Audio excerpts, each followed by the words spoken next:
What's up, guys? Welcome back to West Texas EAS, and today we will be doing a full weather radio collection tour. And we do have some more that we'll be getting here soon, including, hopefully, a 12-519, which will go right here if I end up winning it, which I'm going to try my best. But anyways, let's get started with my first ever weather radio, which would have to be the homemade black and silver Midland WR120 with a dying red backlight and a WR10 antenna. So this thing is a pile of crap. I'm not going to turn it on because it's just terrible.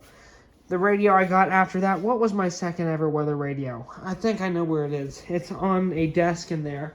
It's a 2008 WR100 shell because the tuner died. Now, well, let's just start going through this shelf. So, right here we've got my Midland ER10 VP. I think this is not a version 1. This is 2025. I don't have it on much because you just need to put batteries in it every time.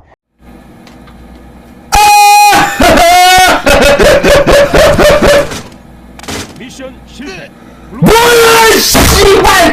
If we come over down here, we've got my 74-105XL, which is not on at the moment, unfortunately.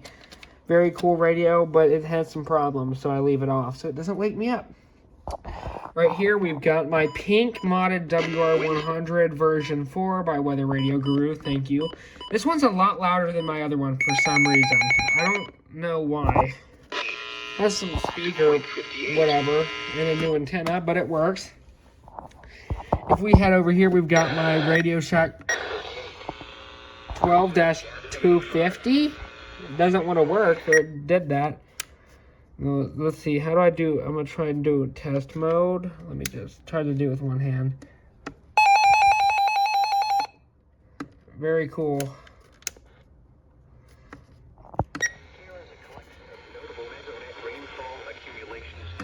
And then down here, we've got my Midland WR100 DSP, or not, whoa! My WR400 DSP. I love this speaker.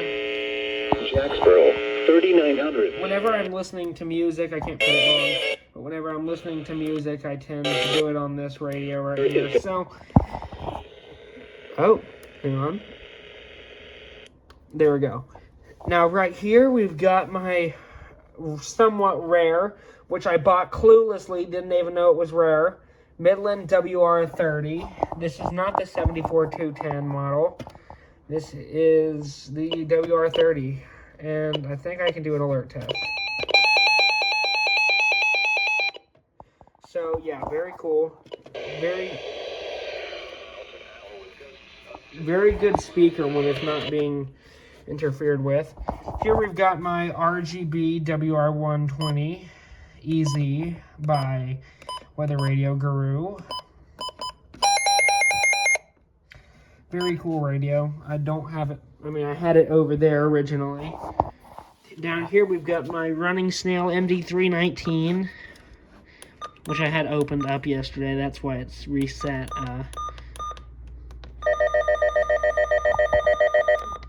It also has the strobe light attached. Right here we've got my, I don't know the cat number off the top of my head, but it doesn't have tuner depth, so I got it.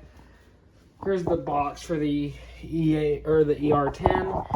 Right here we've got my broken HH54. I tried taking it apart and completely ruined it. I can't get it to turn back on.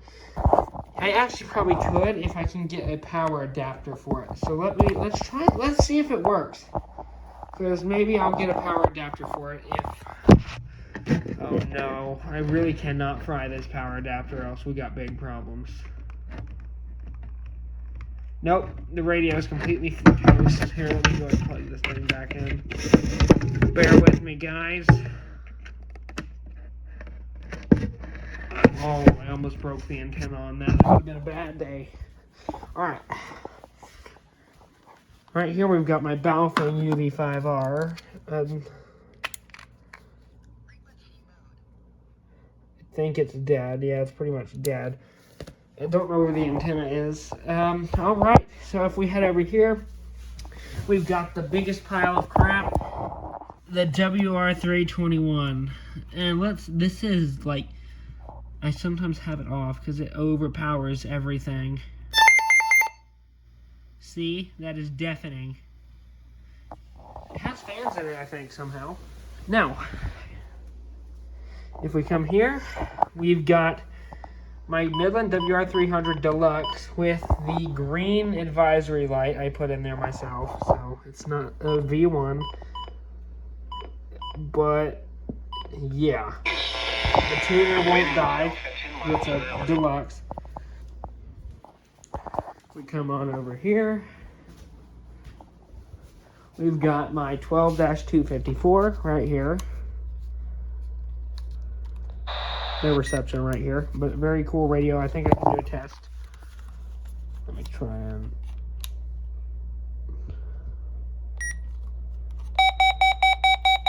That's just the test beep. Yet to self-activate it. Here we've got a new thing to the collection. Not a weather radio, but AM, FM. Yeah, very cool. Right here we've got my Midland WR10 modded RGB, which I'll leave a link to the description if you want to buy it.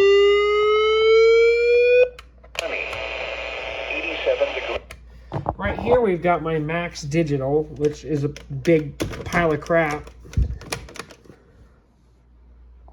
88 degrees. The wind was southwest. It was only $15, so I'm not surprised, but...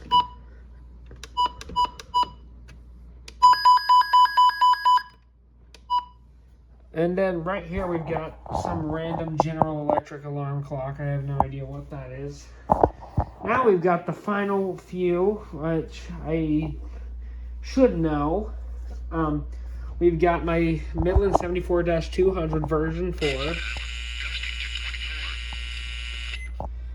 Not much about it.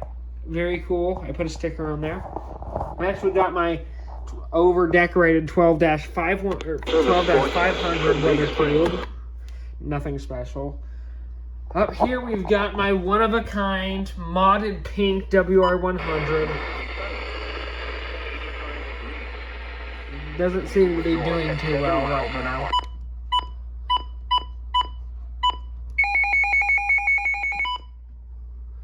Alright, good enough.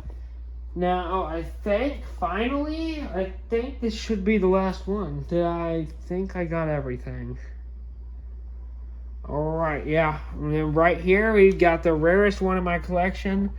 Midland WR100 version 2. It does have a dying backlight, unfortunately, but I'm not going to risk changing it. That thing's fans are freaking out. But yeah, my version 2 still isn't dead. That's good. Alright, that's it. Oh, wait, no. We've got all my weather radio boxes right here, and I missed a radio. We missed this one. Let me go get that. I don't know where it's at. It's in, okay, here it is. Here's my Cobra ACXT 1035R waterproof. I dunked it under the water the other day, so its speakers are probably cooked. It does have weather alert. To 10 to 15 miles an hour with gusts up to 25 miles per hour. And there it goes, it's dying, so we'll go ahead and turn it off. Yep, that's it for my collection. And I'll see you guys later. What do you want? What do you want? Do you want the iPad? iPad went bye-bye. Okay.